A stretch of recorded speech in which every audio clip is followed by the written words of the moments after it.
La vie n'est pas un long fleuve tranquille. Vous connaissez en fait ce film humoristique paru il y a quelques années.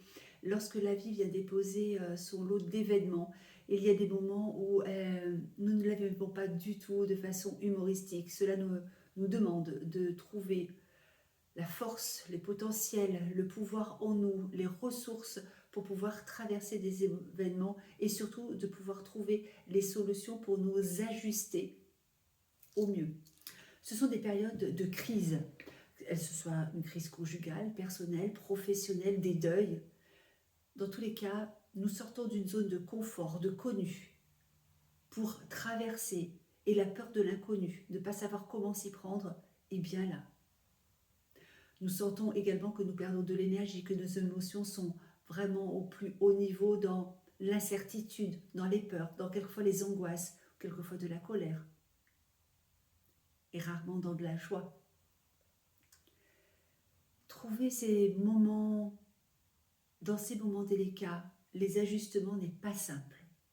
Pas simple du tout, puisque ça vient toucher notre enfant intérieur, notre plus petit, et également quelquefois des scénarios que nous avons pu quelquefois traverser, ou que notre famille a pu traverser, le transgénérationnel. Quelquefois ça touche du karmique. Notre enfant intérieur a engrammé des scénarios, des postures où il a pleinement décodé sa réalité en fonction de ce qu'il a vécu, dans son intériorité, émotionnellement, psychologiquement.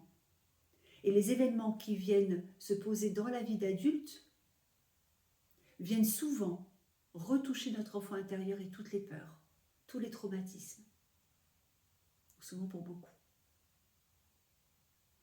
Il est nécessaire là d'aller écouter notre enfant intérieur, d'aller libérer toutes les postures de souffrance. Lorsque cela vient toucher aussi du karmique, d'aller écouter ce que l'âme a pu vivre auparavant.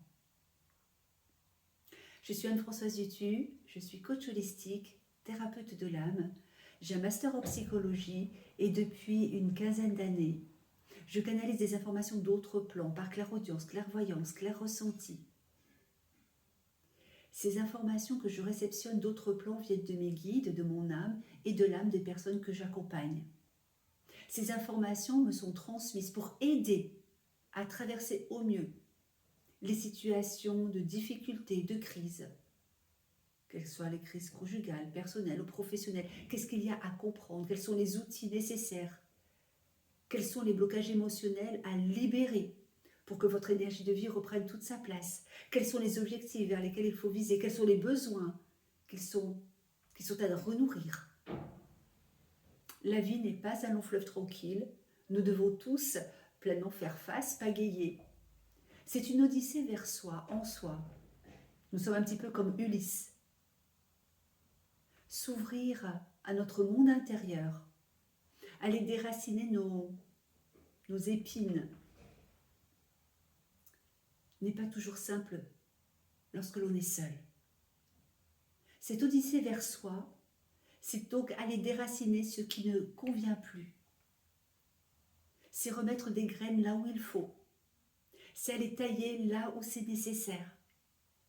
C'est aller regarder aussi la beauté là où elle est, dans le cœur. Pour cela, il faut aller écouter le cœur souffrant pour que l'alchimie puisse se faire et que l'on puisse s'ouvrir à ce qu'il y a de meilleur en nous, pour nous, et dans ce que l'on veut aussi partager autour de soi. Ce recul intérieur, cette plongée en soi, je vous la propose non pas en solitaire, mais accompagnée. Moi aussi, j'ai traversé des épreuves, des deuils, et j'ai dû être aussi, comme tout psychanalyste, comme tout thérapeute aussi, accompagnée pour comprendre aussi mon histoire.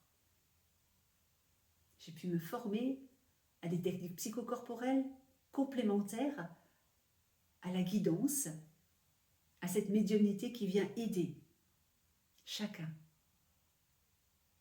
Et avec ce master en psychologie qui donne aussi l'axe psychologique dans la compréhension de ce qui se rejoue.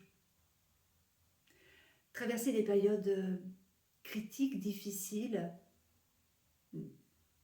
n'épargne personne.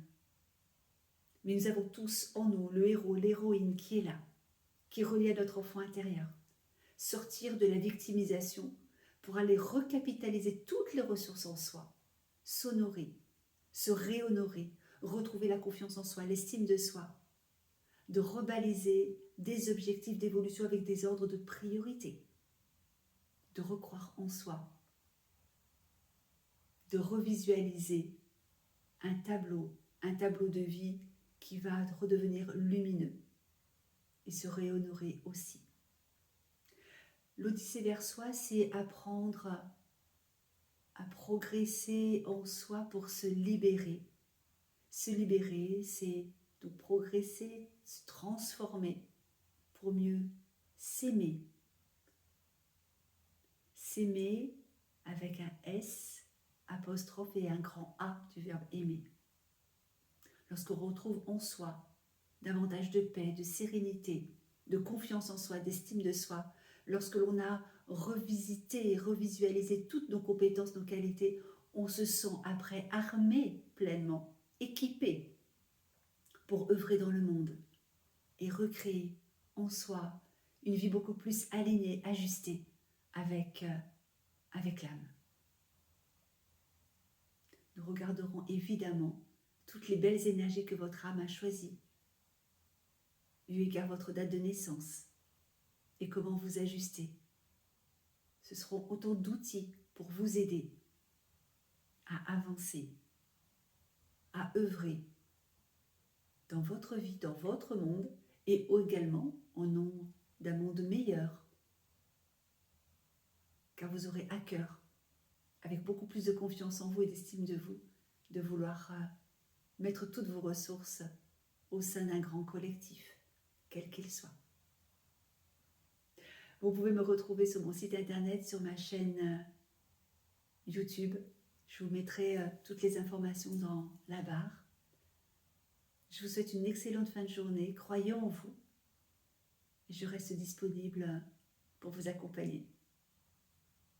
Prenons rendez-vous par téléphone si vous le souhaitez, au moins pour voir si nous pouvons nous ajuster. Et puis après, vous verrez si ça résonne juste pour vous, comme pour moi, dans cet accompagnement personnalisé. Je vous dis à bientôt et je vous souhaite tout le meilleur. Au revoir.